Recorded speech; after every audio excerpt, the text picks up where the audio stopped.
Luna, it's great to speak with you. Are you in Mississauga right now as we speak? Yes, I am. How have you been taking on this summer weather? Because I know for myself, it feels like it's the tropics because one minute it's sunny and hot, then it's raining. Now Yeah. we feel like it's fall. I don't know what I'm supposed to wear when I wake up in the morning. How's it been for you? It's been hectic. Yeah, I don't really know where the weather is gonna be that day, so usually I just wear a sweater and call it a day. That's probably the smartest thing to do. And then watch when September hits, it's going to be like the blazing heat that was supposed to be July Right? and August. Right? I don't understand this, but it is what it is. It is what it is, but Blazing Heat is about your career. Congratulations on first up with RBCX Music. How does it feel to be with this group of people that are considered the next generation of future stars from the red and white and the maple leaf? Yeah, it's really good. I made a lot of friends, a lot of great friends, really, and I've connected with a lot more artists, which is really good. And I learned a lot. So learned a lot about tour, learned a lot about other artists' experiences, and it's helped me with my insight. And I'm super happy that I'm a part of it. But what has first up with RBCX Music done for you personally that say maybe you would not have had the opportunity to do if you wasn't part of this? I think a big thing for me was so we had a artist summit, and throughout the week we'd have multiple different seminars about different aspects of the industry. And I'm going on tour soon. I'm opening for an American artist named Elle, and we had a whole seminar on touring, and it really helped me know what to expect because obviously this is my first tour, and I was nervous because it's a month long. It's my first tour. I didn't know what to expect. I didn't know what was going to happen, but being able to connect with people who have already been through it and who could share their experiences really helped me feel a lot more confident going into it. So that And was, there's no way I and would have accessed that before. And sorry to interrupt you. So just so folks know who may not know, first up with RBCX Music, what is it exactly? It is, it's a platform that helps you learn more as an artist. It helps you grow as an artist and gives you a lot more connections within the industry, gives you a lot more performance opportunities, helps you to grow your artistry. And you're definitely doing that. And let's talk about your career. It's funny because from what I've been reading about you, they say that you've only started just for a couple of years. But as we all know, when it comes to music and people who love music, it really does start from very, very young. For Yeah. you, though, when did it really begin? When did the love of music begin for you? The love of music for me began, I feel like I've always loved music. Like I don't remember a time that I didn't. I was always like that child that would dance and sing along to every song. But I think when I wanted to really pursue a career, or my first dream of being an artist would have been when I was, I feel like around 5, and I think I listened to my first Destiny's Child song because my sister, I have an older sister, she would play a bunch of 90s R&B for me, and that's when I really said, "Oh, okay, so this is the type of music that I can make. Like this is something that I really want to do." And it's really thanks to Beyonce. I always mention her. I've watched her ever since I was younger, and that's really the first time that I said I want to sing professionally. Now you write your music, correct?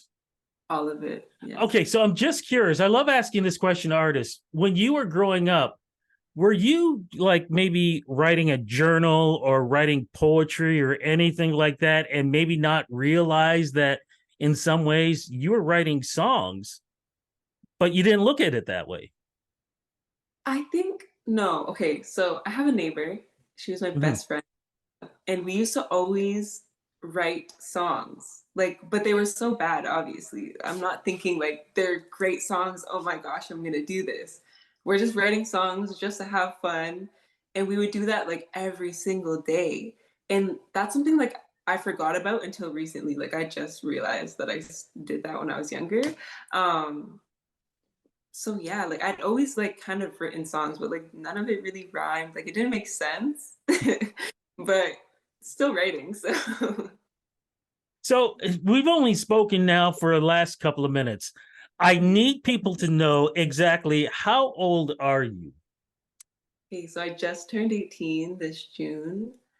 Yeah, and I've been doing it since 15. So And it's important for me to say that usually I would never ask anybody, especially a woman, her age.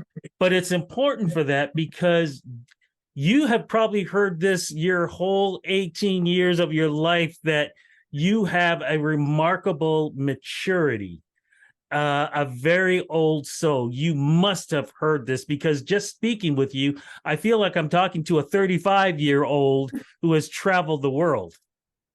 yeah, no, I got that a lot, especially growing up. My mom, my cousins, there's a couple cousins that hadn't met me till I was about 8, and they had to constantly remind themselves, oh, this is an 8-year-old. And even my manager, Ken, he says it all the time. So yeah. Where do you get that? Do you get that from your parents? Do you get that from your family? Or I'm not sure. I'd assume I get it from my parents. Maybe having an older sister also helped because she's 15 years older than me. So mm. I was introduced to like a more mature set of people because her and her friends from an early age. So maybe that helped. Now we talked about being from Mississauga. Does it surprise people that you're from Mississauga? Because I would swear they would think that you're from Atlanta or something like that. Really? I don't know. Yes. I'm not sure if people are surprised. They just kind of say like, "Oh." So I guess it's like a little bit of a surprise, but yeah, I feel like more of the surprise is that I don't say Toronto just because like Mississauga is not really as known. But yeah, Mississauga. The other thing too, even though you talk about the 90s vibe, you know you've got more of a 60s vibe. And when I say 60s, it's like 60s, early 70s kind of thing. You have an incredible, mature voice. And actually, I'm thinking about an artist. I'm going to look it up in a second because I've forgotten her name and I've interviewed her many a time in the past. You remind me of though, but the voice itself, though, where did that come from? Like, when did that start developing to the way it is now? Honestly, I realized that my voice was sitting a little lower and more Yeah. round and matured at, ooh, I think it was during middle school. So I would have been like 13. I realized that my voice was sitting a little lower than others. But yeah, at first I didn't like it, but I started listening to Tony Braxton and Sade, and that like helped me to grow an extreme fondness of my lows. Yeah. Okay, the artist who I'm thinking of that you remind me so much of is Anita Baker. Oh, I love that though. You have that texture of voice, Yeah. and she had that range, that certain range, but when she belted it out, you felt it. I feel that way when it comes with you. That is like the biggest compliment. Oh, thank you so much. Thank you so much. Yes. When we talked about writing songs, what is the path for you in writing songs? What do you like to write now? Now, Mm-hmm. well, I feel like I've always written about other people's stories just Mm-hmm. because I'm still young. I haven't really done much. I haven't really experienced life as much as others. So I'll try to grab like little pieces of everybody's stories and like mesh them into one story. And that's what I usually write about. But more recently, I've like started incorporating little personal experiences, little, yeah. How do you deal with a career like this that's on the rise and still go to school? Honestly, I just separate my school self from my artist self. Like everyone at school, if you ask anyone, could tell you if you call me Luna at school, I will look at you like, why?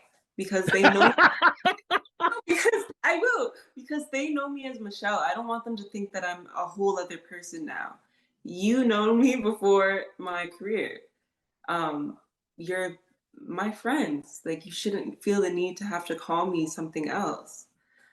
So making that distinction has also like really helped me to not fully immerse myself in being an artist. Like, at the end of the day, I'm still me.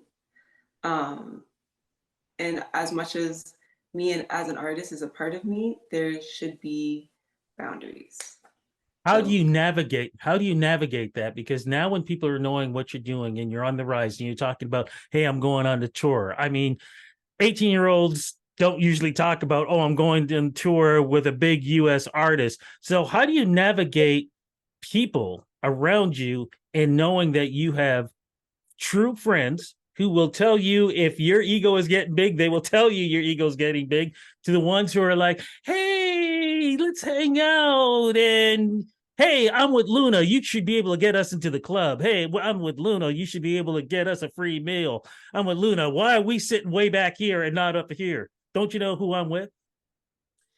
well, I think I just keep my close circle very, very small. Like, I only have two best friends, like, that I tell everything to. Like, it's only two people. um, I do love and appreciate all my other friends, but those are like my two friends, Maria and Alexis, are my ride or dies. They've been with me forever. So that's kind of how I don't really tend to open up very easily. So it's really only those two that know everything.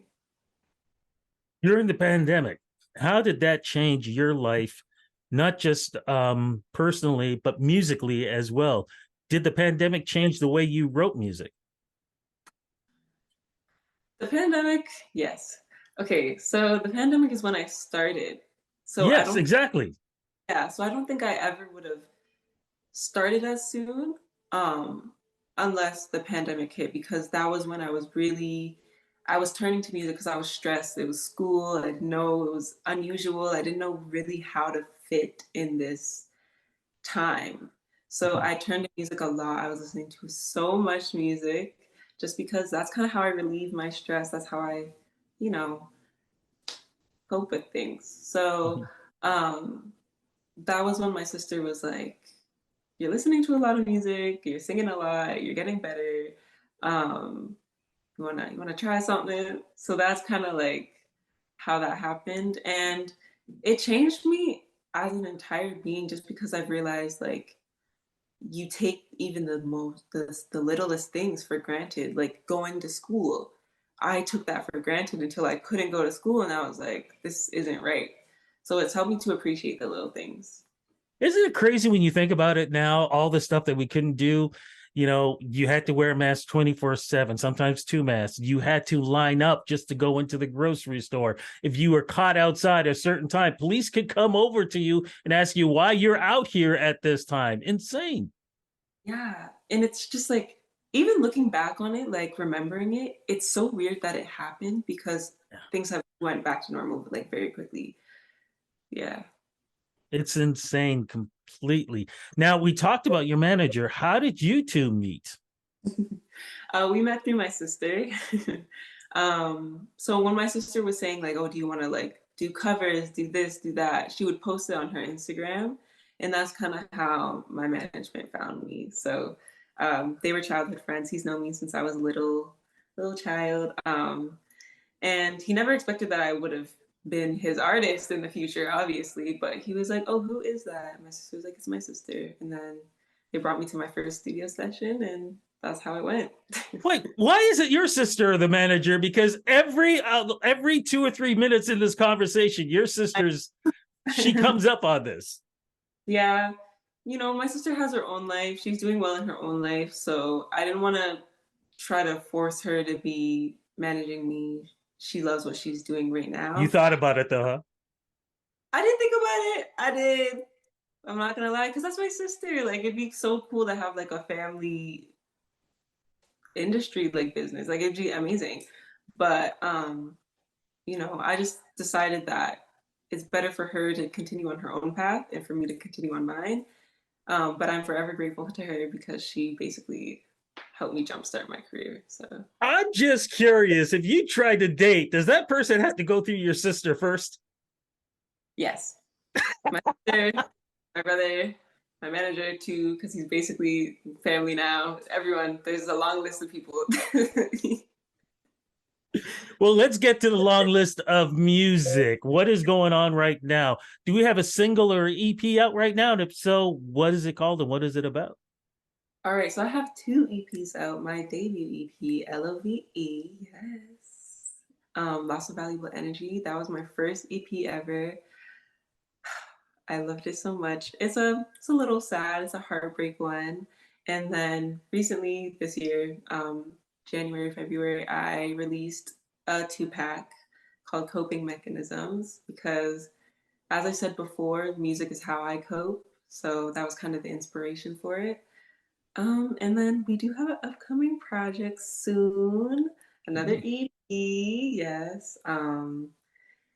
Hopefully this one shows my growth as an artist, and I'm super excited for it. Now, you talked about this tour. Are you going to be doing any shows here at home? Yes, I've been booked and busy. um, I'm going to be doing the Just for Laughs Comedy Festival, which is Oh, that's super. huge. I know, I was so gassed. So that's one, and I'm also doing TIFF, the Toronto International Film Festival. You're Yes, part of the music lineup. yes, I What am. do you know what day you're performing? Because I'm gonna be actually I'm hosting a big event on the Sunday of next week. So I most likely gonna run into you. So do you know what day you're gonna be performing? September 10th. So 10th. I'm Oh, excited. I'm downtown on that's the Friday, I do believe, right? 7, 8, 9, or is that Saturday? Um, I don't know what day it is right now. I've got to look it up for folks who are sitting there going, what is going on in this conversation? No, I need to know right now what day that is. Oh, that's on the Sunday. If it's the Yeah, 10th, you said it's the 10th. Okay, so same day as I'm doing my show, so I should be able to pop yes, by you. yes, we can meet. Perfect. Fantastic. Two big festivals that you're doing, I think, is great. As we wrap this up, I've been asking everybody this question too, because even though we are still in the lingering parts of summer, any chance we're going to get a holiday song from you when the Christmas season comes up? Because it's, look, Oh, we may be trying to figure out what the weather is, but at some point we're going to know exactly what it is: cold and snow. yeah. Um, I've been debating on whether or not to do a holiday song. Hmm. I might. We'll see what happens. We'll see what happens. We'll cross our fingers. In the meantime, we still got you here for two big events.